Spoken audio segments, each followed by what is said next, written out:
한번 우리 같이 인사합니다. 앞뒤 좌우를 향해서. 매일 그리스도. 또 1년 동안 우리 함께 하신 하나님, 또 우리를 위해서 기도한 모든 동역자들 위해서 한번 주의를 한번 보시면서 감사합니다 한번 고백하시 바랍니다.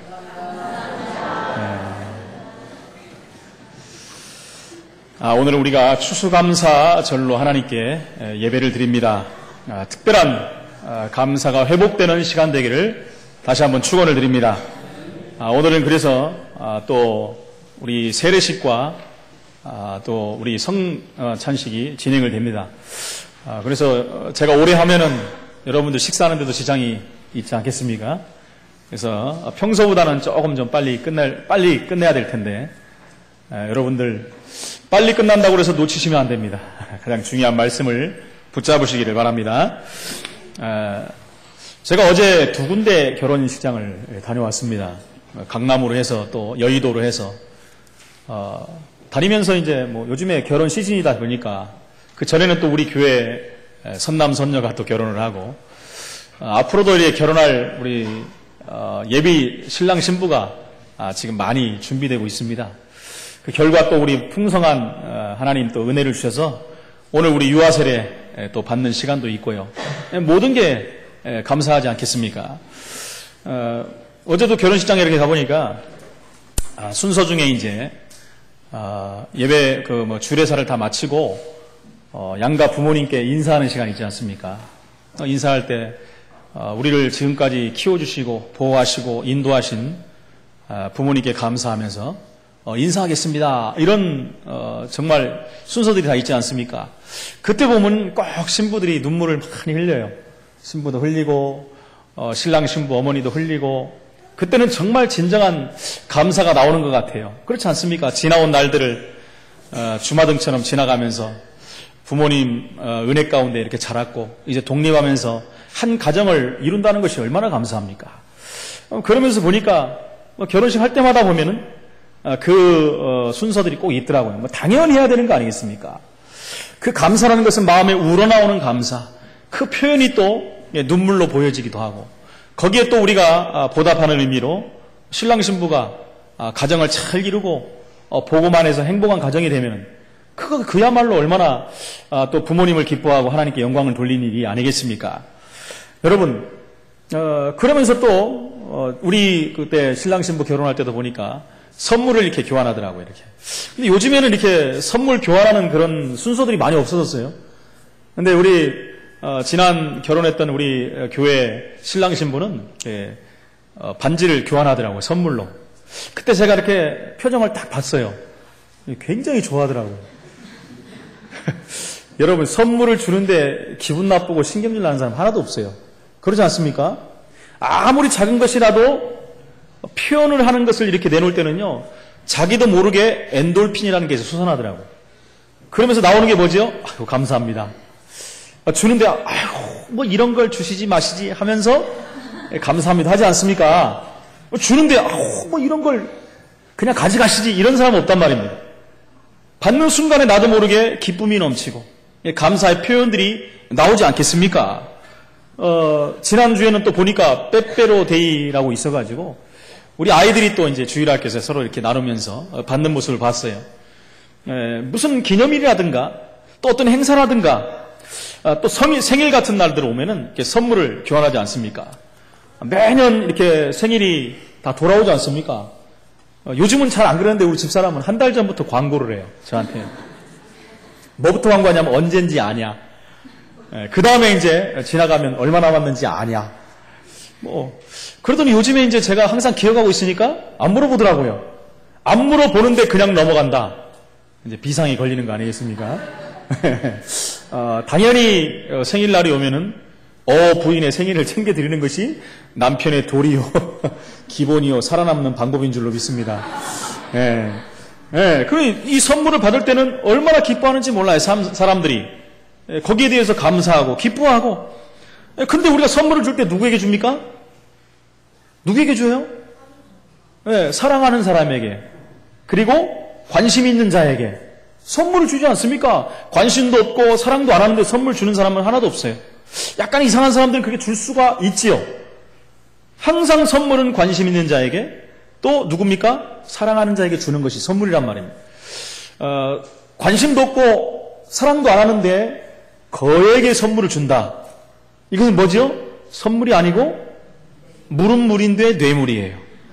그걸 먹으면 이제 문제가 오는 것입니다. 그것을 받고도 기분이 좋아하는 사람도 있어요. 왜요? 그렇게 받는 것들은 굉장히 액수가 크거든요. 액수가 크면서 거기에 마음이 흔들려서 넘어가는 거예요. 그런 선물은 나중에 시간이 지나면 꼭 문제가 오고 결국 그것 때문에 인생까지도 어려움을 당하는 것을 볼 수가 있습니다. 늘 그러듯이 정권 말기가 되면 그런 일들이 꼭 벌어져요. 희한하지요. 그러니까 그 뇌물 앞에 선 사람들이 영안이 흐려져 버리는 것 같아요. 보이는 게 없는 것 같아요. 그러다 보니까 받고 나서 후회도 못하고 나중에 후회하는 날은 언제예요? 걸려가지고 이제 그 경찰에 조사를 받으러 가거나 또 재판을 받으러 간 때는 후회를 합니다. 참 희한하지요. 항상 정권 말기에는 그 악순환의 반복이 이루어지는 것을 보면서 저는 한 가지 딱 생각합니다. 그것이 바로 영적 문제구나. 그것이 사단이 눈을 흐리게 만들어 많은 사람들을 어렵게 만드는구나. 이런 부분들을 다시 한번 확인하게 되는 것입니다. 여러분 그렇다면 다 아는 얘기지만 우리 인생의 최고의 선물은 무엇이겠습니까? 우리 랩런트들 한번 얘기해요. 우리가 받은 선물 중에 최고 큰 게 뭔가 같아요? 우리 앞에 있는 랩런트들 한번 얘기해봐. 뭐 같아? 할렐루야. 구원받은 선물이 우리 인생의 가장 큰 선물입니다. 여러분 이래 랩런트들이 나 앞으로 어떻게 되겠습니까? 저는 기대가 돼요. 물어보면 우리 엄마 생일날 사준 핸드폰 이럴 줄 알았더니 구원이요. 와. 여러분들은 감격을 안 하시네요. 네, 이게요 우리 안에 체질화됐던 것이 바로 빠져나오는 겁니다. 지금 그 무엇과도 바꿀 수 없는 구원의 선물. 여러분 이 구원의 선물 우리가 노력해서 받았습니까? 열심을 내서 받았습니까? 공덕을 쌓고 수양을 쌓습니까? 예수님이 십자가에 돌아가시느라고 고생했으니까 우리가 너무 고생을 했습니까? 전혀 아닙니다. 그냥 하나님의 은혜를 우리가 받아버렸다는 거예요. 은혜로 받았다는 건 뭡니까? 하나님의 사랑의 표현이에요. 그래서 에베소서 2장 8절 본문 말씀에 보니까 그 은혜에 의하여 믿음으로 말미암아 구원을 받았습니다. 이것이 너희에게서 난 것이 아니요 하나님의 선물이라. 할렐루야. 너희에게서 났다는 것은 뭡니까? 그것을 바로 종교라고 하는 거예요. 내 편에서 노력을 하는 거예요. 열심을 내고 공덕을 쌓고 수양을 쌓고 그래가지고 구원을 받느냐? 못 받아요. 그래서 받는 구원이 아니라는 것입니다. 모든 종교는 내 편에서 노력을 해야 되는 거예요. 열심을 내야 되는 거예요. 수양을 쌓고 공덕을 쌓아야 되는 거예요. 그래 놓고도 구원을 받았는지 안 받았는지 헷갈린단 말이에요. 여러분 천주교와 우리 개신교가 다른 이유가 뭡니까? 같은 성경을 보지만 완전히 틀려요. 틀린 정도가 아닙니다. 이 구원관에서 완전히 빗나가 버렸어요. 뭐라고 말하죠? 천주교는 뭐합니까? 구원받았다고 말하는 사람은 단 한 명도 없어요. 실수로 구원받았다고 하는 사람도 있더라고요. 천주교 교리대로 여러분 믿으면은 구원이 없습니다. 죄송합니다만. 근데 거기 있는 사람들이 실수로 성경 속에 있는 예수를 믿어버리면 구원을 받는 거예요. 몇 주 전에 그런 사람을 제가 본 적이 있습니다만 천주교 다니는 분들이 확신을 갖고 있더라고요. 그러나 정말 그 교리대로 믿어버리면 구원이 없어요. 그들은 구원을 어떻게 받는지 압니까? 선행을 통해서, 노력을 통해서, 우리의 공덕을 통해서 그래서 구원을 받는다고 생각해요. 그리고 죽어봐야 알지 이렇게 말합니다. 거기서 나오는 선행과 공덕은요 그것은 뭔가를 바라고 하는 것이지 진정한 노력과 선행이 되는 게 아니에요. 얼만큼 도대체 노력을 해야 되고 얼만큼 선행을 베풀어야 됩니까? 제가 그전에 말씀드렸지 않습니까? 만약 그렇게 해서 구원을 받는다면 어떻게 해요 여러분? 예배드릴 필요가 뭐가 있겠어요? 예수님이 오실 이유가 뭐가 있겠어요? 예수님이 십자가에서 물과 피를 다 쏟고 죽을 이유가 뭐가 있겠습니까? 선행과 봉사, 공덕으로 구원을 받는다면 뭐 하겠습니까? 지금부터 나가서 우리는요 착한 일을 찾아다녀야 돼요. 늘 가서 밥 퍼주는 역할을 해야 되고 길거리 꽁치 다 주워야 되고 그렇죠. 남을 도우려고 막 노력하고 애써야 됩니다. 여러분 오해하시면 안 돼요. 그게 잘못됐다는 얘기가 아니라 그것 갖고는 구원을 받을 수 있는 값어치가 안 된다는 것입니다. 우리가 할 수 없기 때문에 하나님께서 이 문제를 해결하시려고 그리스도를 이 땅에 보내셨다는 것입니다. 그래서 십자가에서 이 모든 문제를 끝내버렸어요. 성경에 찬송에 나오지 않습니까? 아무 공로 없이 구원함을 입었다. 할렐루야. 우리의 공로가 없습니다. 우리의 노력으로 구원받은 게 아니에요. 열심을 낸 게 아닙니다. 우리의 아무 공로 없이 구원함을 입어 하나님의 자녀가 되어버린 것입니다. 너는 내 것이라 하나님이 말씀한 거예요. 여러분, 그렇다면 오늘 선물의 내용을 좀 확인해 봐야 됩니다. 선물의 내용을 확인해 보니 에베소 2장 1절에 보니까 허물과 죄로 죽었던 우리가 살아났다. 허물과 죄로 죽었던 우리가 살아났다 그랬습니다. 에베소 2장 1절에. 여러분, 죽을 수밖에 없는 게 아니라 죽었던, 완전히 죽었던 우리가 살아나버린 거예요. 오늘 보니까 죄와 허물과 죄로 죽었던 우리를 살려냈다 그랬어요. 로마 3장 23절에 보니까 모든 사람이 죄를 범하였음에 하나님의 영광에 이르지 못했다. 그렇죠. 의인은 없나니 하나도 없다. 죄의 삭은 사망이다 라고 성경은 말합니다. 원죄 때문에 우리는 살아날 방법이 없습니다. 거기서 살아난 것을 구원이라고 그래요. 그것 때문에 오는 것이 우리의 허물입니다. 이 허물 문제까지도 다 끝나버렸다는 것입니다. 여러분, 죄라는 것은 우리의 뿌리를 말합니다. 뿌리가 우리가 태어날 때부터 그 뿌리를 갖고 나오는 거예요. 나와 상관이 없는데 내게 와버린 문제, 그걸 원죄라고 합니다. 제가 자주 말씀드린다면, 아니 그런 불합리한 게 어딨냐? 우리 아담과 하와가 지은 죄가 왜 내가 그것을, 그 죄값을 내가 받아야 되느냐? 이런 분들이 너무나 많습니다. 이해가 안 될 수도 있어요. 그러나 그 죄가 우리 가운데 전가가 돼버렸다는 것입니다. 어쩔 수 없이 그걸 타고 나와버렸다는 것입니다. 그래서 하나님 편에서는 이 문제를 해결하기 위해서 답을 주신 거예요. 그래서 믿으면 끝나는 건데 사람들이 안 믿어요. 불합리한 것만 말하죠. 말도 안 된다고 하지 않습니까? 그래서 우리가 구원을 받았다는 것은 이 허물과 죄로 죽었던 것에서 완전히 살아나버린 것입니다. 그 죄는요, 자범죄, 우상숭배한 죄, 조상이 지은 죄, 모든 죄까지 끝나버리는 거예요. 아니, 그렇다면 우리가 맨날 짓는 죄는 어떻게 해야 됩니까? 그래서 죄라는 것은 과거, 현재, 미래 죄까지 다 끝나버렸기 때문에 우리는 고백만 하면 됩니다. 요한에서 1장 9절에 보니까 만일 우리가 우리 죄를 자백하면 저는 미쁘시고 의로우사 우리의 죄를 사하시며 모든 불의에서 우리를 깨끗게 하실 것이다 라고 말씀합니다. 그렇지요. 과거, 미래, 현재까지 다 끝내버렸기 때문에 우리는 육신이 있어서 또 자범죄를 진다면 원죄는 안 져요. 끝난 것입니다. 그 자범죄 때문에 우리가 문제가 될 수 있어요. 하나님과 교제가 막히고 세상과 버탈 수가 있다는 것입니다. 그래서 우리가 고백만 하면 된다는 거예요. 그렇지. 하나님, 내가 육신이 연약해서 또 이런 죄를 졌습니다. 내 죄를 용서하여 주옵소서. 그러면 끝나는 거예요. 우리 죄를 완전히 주님께서는 기억조차 않는다고 했어요. 어떤 죄를요? 고백한 죄를. 할렐루야. 혹시 우리 안에 꺼리낌한 죄가 있습니까? 나도 알지 못하고 지은 죄가 있습니까? 주님 앞에 고백하십시오. 그래서 한번 지은 죄에 대해서는 우리가 뻔뻔해야 돼요. 그거 갖고 죄책감에 늘 쌓여갖고 죄의식에 사로잡혀 살면 안 됩니다. 그건 사단의 통로가 되는 거예요. 빨리 고백해야 돼요. 그리고 고백한 죄는 기억조차 하지 마시기 바랍니다. 하나님도 기억 안 하는 죄를 꺼내갖고 하나님 용서해 주십시오 그러면 안 됩니다. 입이 다 끝나버렸어요. 그래서 이것을 과거 문제다라고 하는 것입니다. 과거에 끝난 문제를 끄집어낼 필요가 없다는 거. 지난주에도 말씀했지 않습니까? 고린도후서 5장 17절에 보니까 그런즉 누구든지 그리스도 안에 있으면 새로운 피조물이라. 이전 것은 지나갔으니 새 것이 되었도다. 새로운 피조물, 새 창조물이 된 것입니다. 완전한 우리 인생이 바뀌어버린 거예요. 이사야 43장 18절 19절에 그래서 이정일은 기억하지 말고 옛정일은 생각하지 말라. 대다수의 많은 사람들이 옛정일, 이정일, 과거 것들 끌어당겨가지고 고민하고 고생하고 그것 때문에 어려워하고 힘들어하고 합니다. 여러분, 그게 그거로 끝나는 것이 아니라 눈에 보이지 않는 사단이 그것을 갖고 악용을 한단 말이에요. 죄책감과 죄의식을 사로잡히게 만든단 말이에요. 그래서 거기서 빠져나오지 못하고 헤어나오지 못하다가 이게 정신적인 문제로 발전해버려요. 그러다 거기서 빠져나올 수 없을 정도로 큰 어려움을 당해버린다는 거예요. 여러분, 이스라엘이 400년 동안 애굽에 종살이 하다가 6월절 어린 양 피 바른 날에 완전히 해방돼 버렸어요. 끝나버렸단 말입니다. 어느 정도 끝나버렸냐? 홍해를 건너가 버렸어요. 어느 정도 끝나버렸냐? 그들을 괴롭혔던 모든 애굽의 왕부터 시작해하고 그 군대가 홍해 물속에 수장이 돼버릴 정도로 완전히 끝나버렸어요. 이제 상관이 없습니다. 그런데도 이스라엘 백성들은요, 매일 노예 체질, 그렇죠. 옛날 생각, 그렇죠. 광야길을 40년을 가면서 여러분, 육신이 있기 때문에 문제, 사건, 어려움이 계속 온단 말입니다. 우리가 구원받고 하나님 자녀가 됐지만 문제, 사건, 어려움이 와요. 온단 말입니다. 그럴 때 어떤 사람들은 내가 불신자로 살았으면 이때 한잔하면서 풀 텐데 이런 생각하는 사람들이 있어요. 나름대로 나이트 해갖고 한번 흔들어대면 좀 해소가 될 텐데 이런 생각하는 사람들이 있단 말입니다.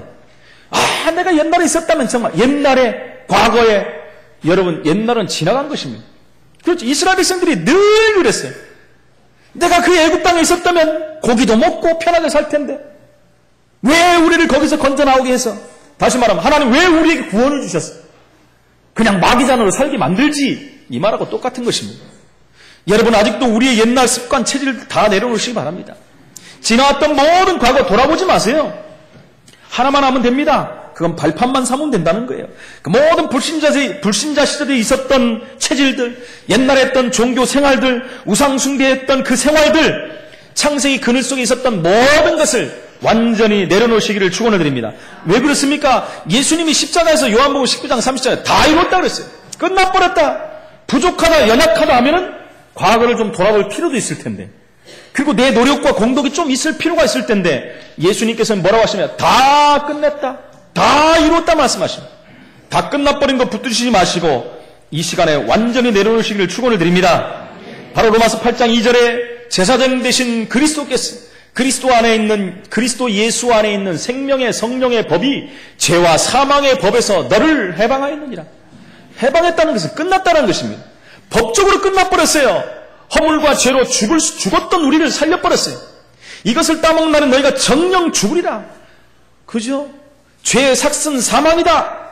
그 법에 걸렸는데 법적으로 끝냈다는 거예요. 생명의 성령의 법이 죄와 사망의 법에서 너를 해방시켰다 그랬어요. 히브리서 9장 12절에 보니까 염소와 송아지 피로 하지 아니하고 예수님이 오시기 전에는 염소, 송아지, 비둘기 다 잡아서 그 피를 뿌렸어요. 죄 없는 양이 죽고 소가 죽고 염소가 죽어서 내 죄를 대신했습니다.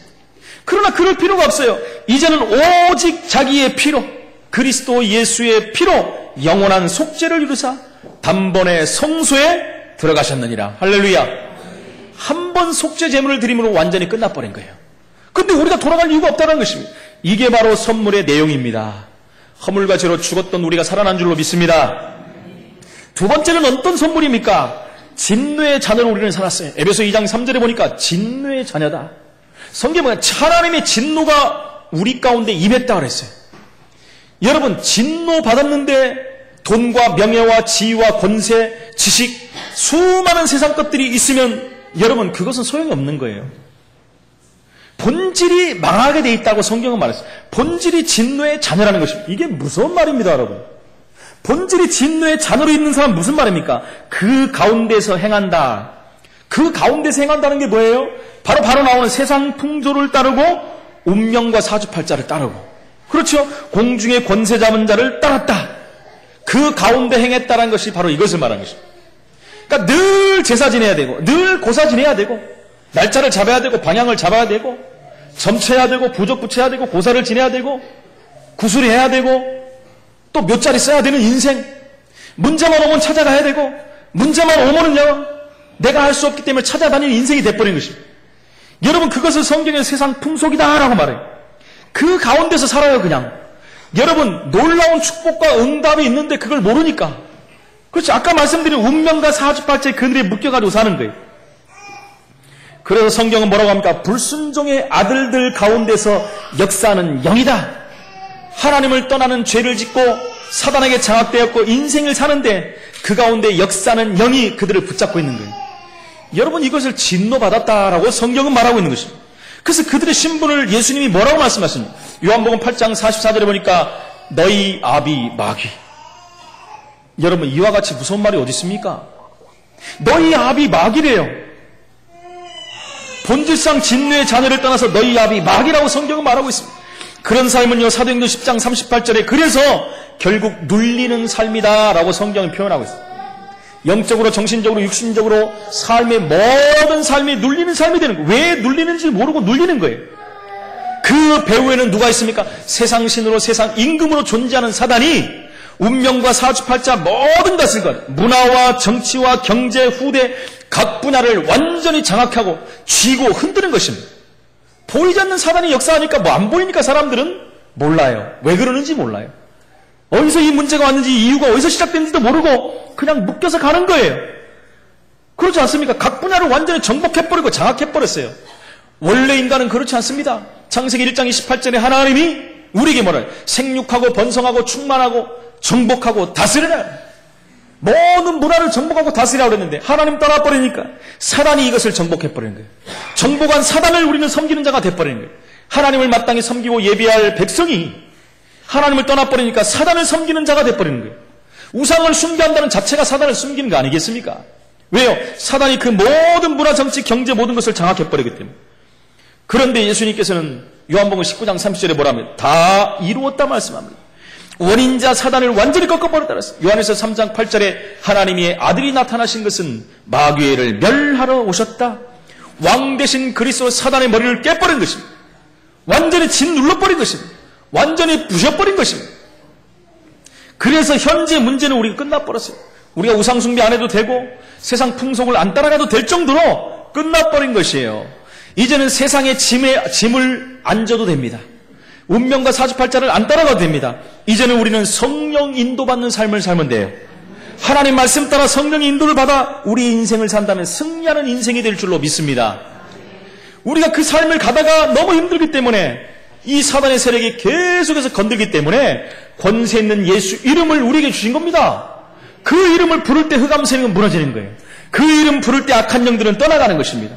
이 축복을 다시 한번 확인하고 누리시기를 축원을 드립니다. 세 번째는요, 함께 하늘에 앉혀진 신분이 됐다 그랬어요. 선물의 내용을 보니까 함께 하늘에 앉히셨다. 누구와요? 예수 그리스도와 함께 하늘 보좌 우편에 앉혀진 신분이 돼버린 거예요. 그전에 우리가 창세기 3장 1절 6절에 하나님을 떠나버린 인간이에요. 하나님 떠나버린 인간은요, 고통을 당할 수밖에 없는 것입니다. 우리 어린 아이가 엄마 아빠를 잃어버리면 그때부터 인생은 고통을 당할 수밖에 없어요. 그 인생이 이상한 인생이 돼버리는 것입니다. 그렇죠. 그러니까 자연적으로 예수님이 말씀하셨지 않습니까? 마가복음 6장 34절에 목자 없는 양같이 이 백성들이 유리하고 방황하는구나. 목자 없는 양은요, 유리하고 방황할 수밖에 없어요. 스스로 어디를 갈 수가 없습니다. 스스로 먹을 수도 없고 행동할 수도 없는 것이 바로 양이라는 것입니다. 근데 이 백성들이 목자 없는 양같이 이렇게 유리하고 방황한다 그랬어요. 그러니까 본능적으로 하나님 만나려고 노력은 합니다. 노력은 하는데 방향을 잡을 수가 없다는 거예요. 그래서 사단에게 유린을 당하는 거예요. 그것이 하나님 만나는 길인지 알고 착각하고 그 길을 따라가다가 필경 사망의 길로 들어갈 수밖에 없다는 것입니다. 사람들은 그래서 종교와 우상을 섬길 수밖에 없는 것이 그것이 하나님 만나는 길인지 알고 착각을 한다는 것입니다. 사단은요, 포장을 해가 근사하게 만들어가지고 우리를 섬기게 만드는 거예요. 근사하게 말해가지고 거짓 진리를 말하고 거짓 평화를 앞세우기도 하고요. 거짓 응답을 주기도 하고요. 거짓 증거를 주기도 하고요. 거짓 기적을 주는 것입니다. 그래서 여러분 우리가 말씀을 붙잡아야 되는 것이지 나타나는 표적을 봐버리면요 사람들은 그것을 쫓아가게 돼 있는 거예요. 말씀이 없는 자들은요 표적이 나타나면 이것이 누가 준 표적인지 분별을 할 수 없다는 거예요. 그래서 하나님 말씀을 붙잡고 가야 된다는 것입니다. 사단은요 이런 것을 주기 때문에 포장해서 주기 때문에 사람들은 거기에 다 넘어지고 무너져 버리는 것입니다. 하나님 만나지 못하도록 그 눈이 어두워지도록 하나님을 아는 지식이 없어지도록 만들어버리고 혼미케 만들어버려요. 귀를 막아버리고 눈을 막아버리는 것입니다. 하나님을 아는 지식을 완전히 없애버리는 것입니다. 그러나 예수님께서는 요한복음 19장 30절에 십자가에서 다 이루었다 말씀했어요. 하나님 떠나 우리가 하나님 만나는 길을 열어버린 것입니다. 선지자 되신 그리스도로 말미암아 하나님 만나는 길이 열려버렸어요. 미래 문제가 끝나버린 것입니다. 미래 정도가 아니라 내세 문제까지 끝나버린 것입니다. 너무나 많은 사람들이 궁금해하는 미래와 내세 문제, 가보고 싶고 알고 싶은 그 내세와 미래 문제를 십자가에서 완전히 끝내버린 것입니다. 성경에 보니까 내가 곧 길이요. 어떤 길을 말합니까? 천국 가는 유일한 길이요. 내가 곧 길이요. 하나님 만나는 유일한 길이요. 내가 곧 길이요. 인생 모든 문제 해결하는 유일한 길이라는 것입니다. 그 길은 예수밖에 없다는 것입니다. 내가 뭐 그 길이요, 진리요. 그 진리는 오직 복음 대신 그리스도만 길입니다. 그리스도 말고는 길이 없습니다. 진리가 없습니다. 수많은 이단들이 일어나고 서로 진리요, 길이요, 생명이요, 이상한 소리를 해주고 있습니다. 여러분, 사람은 길과 진리와 생명이 될 수가 없습니다. 수많은 성현들이 와서, 그래도 여러분, 석가모니와 소크라테스 공자 이런 분들은 그래도 진실한 분들이에요. 왜요? 자기가 길이고 진리고 생명이라고 말하지 않았어요. 그래도 진실한 분들입니다. 이것을 찾지 못해서 그렇지요. 그러나 여러분, 교주들을 한번 보십시오. 이상한 이단, 종교, 이상한 사람들 보면 자기가 길이래요. 자기가 진리래요. 자기가 생명이라고 합니다. 이런 대단한, 좀 이상한 말, 무식한 사람들을 볼 수 있겠습니까, 여러분? 사단에 미혹되지 않고서는 어떻게 그런 말을 할 수 있겠습니까? 자기가 길이고 진리고 생명이라는 거예요. 참 길과 진리와 생명은 예수 그리스도인 줄로 믿습니다. 이 언약 속에 우리가 들어왔기 때문에 우리는 이제는요, 미래에 대한 소망이 있고 미래에 대한 비전이 있는 사람입니다. 그냥 막 가는 게 아니에요. 하나님의 언약 따라가는 인생이 돼버린 거예요. 요셉이 언약 따라갔기 때문에 그 모든 인생이 하나님께 영광 돌리는 인생이었어요. 그 어려움과 핍박과 고난과 그 좌절을 당할 수밖에 없는 그 상황에서도 한 번도 흔들리지 않았다는 거예요. 왜요? 그에게는 비전이 있었어요. 그렇지요. 그는 언약을 따라가는 삶이 된 거예요. 하나님은 언약 성취의 축복을 가는 곳곳마다 누리게 만드셨어요. 미래에 대한 이 언약을 붙잡으시기를 예수 이름으로 축원을 드립니다. 선물의 내용이 이토록 엄청난 것입니다. 그러니까 우리가 감사를 안 할 수가 있겠습니까? 여러분, 감사의 내용들을 다시 한번 확인하시기 바랍니다. 우리는 구원받은 하나 때만 하나님을 감사할 수가 있어요. 결론적으로 말씀을 드립니다. 추수감사절의 감사, 우리가 추수감사절만 감사해야 되겠습니까? 확인하라는 얘기입니다. 우리가 받은 구원이 얼마나 엄청난 건지 이런 절기를 통해서 다시 한번 확인하라는 거예요. 애굽에서 해방된 이스라엘 백성들은 유월절을 날마다 지키면서 하나님께 감사했습니다. 유월절 애굽에 피 바르는 날에 완전히 400년 그곳에서 해방이 돼버린 거예요. 그것을 감사했다는 거예요. 과거에서 해방돼버린 것입니다. 그들은 40년 광야길을 가면서 하나님의 인도하심과 역사함을 바라본 거예요. 늘 구름기둥, 불기둥으로 그를 앞뒤를 지키셨어요. 먹을 것이 없으면 만나를 내려주시고 메추라기를 내려주셨습니다. 그렇지, 물이 없을 때는 반석을 쳐서 물을 주시기도 하고요. 가는 곳곳마다 40년 동안 하나님이 주신 힘으로 그들은 말씀을 따라갔습니다. 말씀의 인도를 받아 승리하는 증인으로 섰던 것을 확인할 수가 있는 것입니다. 영원히 책임지시고 인도하신 증거를 40년 동안 보여주신 것입니다. 현재 하나님께서는 지금도 우리와 함께 이 축복의 증거를 주시고 있는 줄로 믿습니다. 이 오순절의 축복을 다시 한번 확인하시기를 축원을 드립니다. 그러면서 마지막에 그냥 먹을 정도가 아니라 우리의 모든 곳간에 막 차고 넘칠도록 하나님 주신 축복을 주신 거예요. 그걸 추수감사절이라는 거예요. 여러분, 구원의 은혜가 얼마나 차고 넘칩니까? 넘쳐 성령의 충만한 증거까지 하나님 우리에게 주셨어요. 영원한 하나님 천국 보좌의 축복을 우리에게 허락하신 것입니다. 그날을 감사하는 날이 추수감사절. 그걸 수장절이라고도 하고요, 초막절이라고도 합니다. 이스라엘 백성들은 지금도 초막절을 지키면서 하나님 함께 하신 그 은혜를 감사하며 하나님께 영광을 돌린다는 것입니다. 저와 여러분들을 구원받은 모든 백성들은 천국 백성인 줄로 믿습니다. 영원한 소망을 천국에 두고 사시기를 축원을 드립니다. 우리가 무엇으로 감사해야 되겠습니까? 여러분, 다시 한번 감사가 회복되기를 축원을 드립니다. 많은 사람들은 돈을 많이 벌어서 하나님 감사합니다. 어떤 사람은 좋은 데 취직해서 감사합니다 하라고 합니다. 어떤 사람은 우리 귀한 아이들 건강하게 자라게 하시니 감사합니다. 또 결혼하니까 감사합니다. 내 이름이 나타나니까 감사합니다. 다 감사해야 돼요. 그러나 여러분, 진정한 감사가 뭐겠습니까? 평생 영원토록 감사할 이유는 저와 여러분이 영원히 허물과 죄로 죽었던 곳에서 해방된 구원의 감사가 차고 넘쳐야 될 줄로 믿습니다. 추수감사절 이 시간에 우리가 이제는 성찬식, 만찬식을 거행합니다. 이 성만찬식에 정말 하나님 우리 구원하신 구원의 놀라운 축복에 감사하면서 이 성찬식에 참여하는 저와 여러분들 되기를 예수 이름으로 축원을 드립니다.